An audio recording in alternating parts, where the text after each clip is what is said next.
आईवडील खंबीर आहेत, ते तिला सांभाळतील, मी कशाला पैसे देऊ, असा युक्तिवाद करणाऱ्या पतींना आता उच्च न्यायालयाने थेट कायद्याचा बडगा दाखवलाय.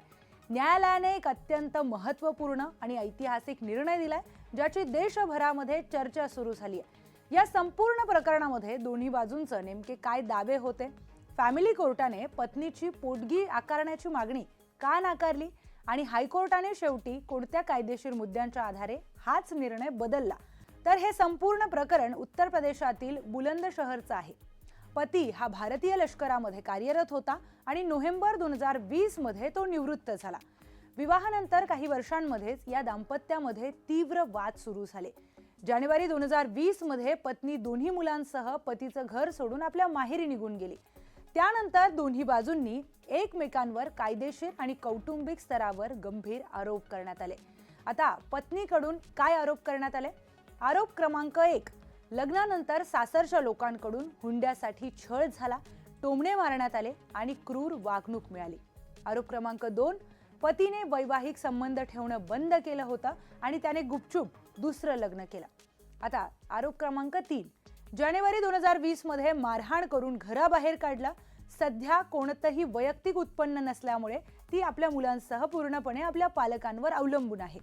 माहेरी राहू लागल्यानंतर पत्नीने आपल्या आणि 2 मुलांच्या उदरनिर्वाहासाठी बुलंदर शहरच्या फॅमिली कोर्टामध्ये CRPCच्या कलम 125 अंतर्गत पोटगी मिळवण्यासाठी अर्ज केला. मात्र या अर्जाला पतीने कोर्टामध्ये जोरदार विरोध केला आणि पत्नीचे सगळे दावे फेटाळून लावत स्वतःची बाजू मांडली. आता पतीने काय बाजू मांडली, तर पतीचा दावा क्रमांक 1, पत्नी कोणत्याही ठोस किंवा पुरेशा कारणाशिवाय स्वतःहून वैवाहिक घर सोडून गेलेली आहे. दावा क्रमांक 2, पत्नीचे इतर काही व्यक्तींसोबत अवैध संबंध आहेत. आता दावा क्रमांक 3, सैन्यामध्ये कार्यरत असताना पतीच्या पगारातून दरमहा 11,303 रुपये पत्नी आणि मुलांच्या खात्यात कपात होत होते. निवृत्तीनंतर आता फक्त 21,025 रुपये इतकंच पेन्शन मिळतं, ज्यातून घरही चालवावं लागतं. दोन्ही बाजूंचे युक्तिवाद आणि पुरावे तपासल्यानंतर बुलंदशहरच्या फॅमिली कोर्टाने एक महत्त्वाचा निर्णय दिला.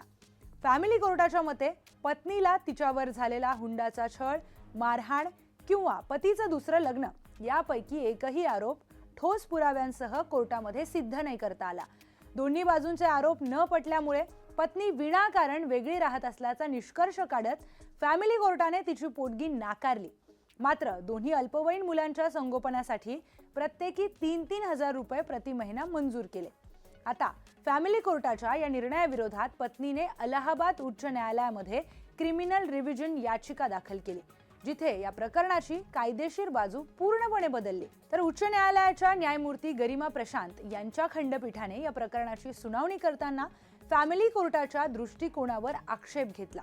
हायकोर्टाने स्पष्ट केलं की पोटगीची सुनावणी ही क्रूरता किंवा व्याभिचाराच्या एखाद्या मुख्य फौजदारी खटल्यासारखी चालवली जाऊ शकत नाही.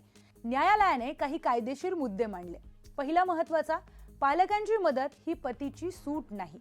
पत्नी जर आर्थिक अडचणीच्या काळात पालकांकडे राहत असेल किंवा पालक तिला मदत करत असतील, तरीही पतीची कायदेशीर जबाबदारी संपत नाही. पालकांचं उत्पन्न हे पत्नीचं उत्पन्न मानता येणार नाही. आता दुसरा महत्त्वाचा मुद्दा, आरोपांसाठी ठोस पुरावे हवेत हा होता. तर पतीने पत्नीवर केलेल्या व्याभिचाराच्या आरोपांचं समर्थन करण्यासाठी कोर्टामध्ये कोणताही स्वतंत्र साक्षीदार किंवा विश्वसनीय कागदपत्री पुरावा सादर केला नव्हता. केवळ संशय किंवा आरोपांवरून CRPC 125(4) अंतर्गत पोटगी नाकारता येत नाही. तिसरा महत्त्वाचा मुद्दा, मुलांची पोटगी ही अपुरी आहे. महागाईच्या काळात शाळा शिकणाऱ्या 2 मुलांसाठी प्रत्येकी 3,000 रुपये अत्यंत अपुरे आहेत. अन्न, वस्त्र, शिक्षण आणि औषधोपचार या रकमेमध्ये होऊ शकत नाही. हे सगळं हायकोर्टाने निरीक्षणमध्ये नोंदवलंय. आता अखेर हायकोर्टाने दोन्ही बाजूंच्या आर्थिक स्थितीचा विचार केला.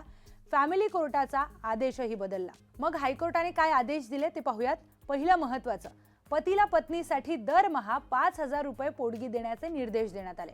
दुसरा, दोन्ही मुलांची पोटगी वाढवून प्रत्येकी 4,000 रुपये म्हणजे एकूण 8,000 रुपये प्रति महिना करण्यात आली. आता एकंदरीत पाहता अलाहाबाद उच्च न्यायालयाने या प्रकरणामध्ये स्पष्ट केलं की कौटुंबिक वादात आरोप प्रत्यारोप काहीही असले तरी कायदेशीर प्रक्रियेमध्ये ठोस पुराव्यांचं महत्त्व सर्वोच्च असतं. त्याचबरोबर पत्नीला माहेरचा आधार असला तरी पतीला आपल्या कायदेशीर जबाबदारीतून पूर्णपणे मुक्त होता येत नाही. हाच संदेश आता या निकालातून समोर आला.